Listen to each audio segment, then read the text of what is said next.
আজ আমি কুন্দুলি রান্না করব। এই সবজিটা আমাদের উত্তরবঙ্গে খুব কম দেখা যায়, এটা দক্ষিণবঙ্গেই বেশি দেখা যায়। হ্যালো বন্ধুরা, আমি পিঙ্কি, তোমরা সবাই দেখছো পিঙ্কির আইডি। প্রথমে আমি ডালটা বসিয়ে দেব, আর ডালটা আজ আমি প্রেসার কুকারেই বসাবো যাতে একটু তাড়াতাড়ি হয়। ডালটা বসিয়ে আসি, তারপরে তোমাদের সবার সঙ্গে আবার কথা হচ্ছে।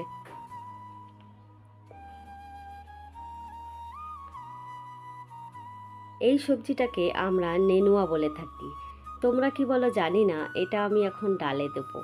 আর কুন্দুলিগুলা আমি কেটে নিচ্ছি, বেশ ছোট ছোট করে গোল গোল করে কেটে নিচ্ছি। এটা লম্বাভাবে কেটেও রান্না করা যায়, যার যেভাবে পছন্দ, কোনো অসুবিধা নেই। আমি কিভাবে কাটছি তোমাদেরকে দেখাচ্ছি, দাঁড়াও। এই যে দেখতে পাচ্ছ, কত সুন্দর লাগছে তাই না বলো।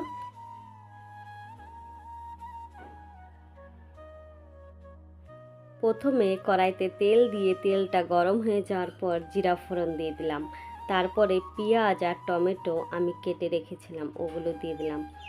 এটা ভাজা ভাজা হয়ে যাওয়ার পরে আমি বাটা মশলা দেব। আমি পাটায় বেটেই রান্না করি, কারণ আমার মিক্সার মেশিন নেই।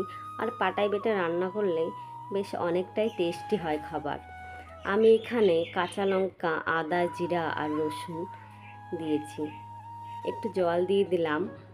আর লবণটা আমি যখন মশলা বেটেছি তখনই দিয়েছি, কারণ লবণ দিয়ে মশলা বাটলে একটু তাড়াতাড়ি হয় বাটা, আর কষ্টটাও বেশ কম হয়।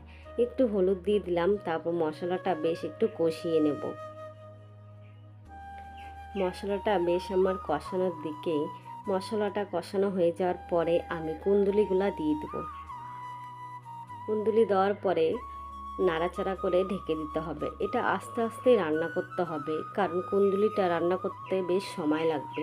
এটা চট করে সিদ্ধ হতে চায় না, আর এখানে জলও দেওয়া যাবে না।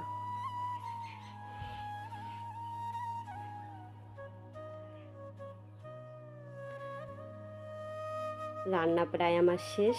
আমি রান্না করেছি ডাল, আলু ভাজা আর কুন্দুলি ভাজা। আর এদিকে এখন খাবার পালা, ওর বাবাও চলে এসেছে। এবার সবাই মিলে একসাথেই খাবার খাবো। ওর বাবা আরও খাচ্ছে, আমি এখনই বসবো খেতে। তো আজকের ভিডিওটা এখানেই শেষ করলাম। আবার দেখা হচ্ছে আরেকটা নতুন ভিডিও নিয়ে। তোমরা সবাই ভালো থেকো, সুস্থ থেকো। অসংখ্য ধন্যবাদ তোমাদের সবাইকে।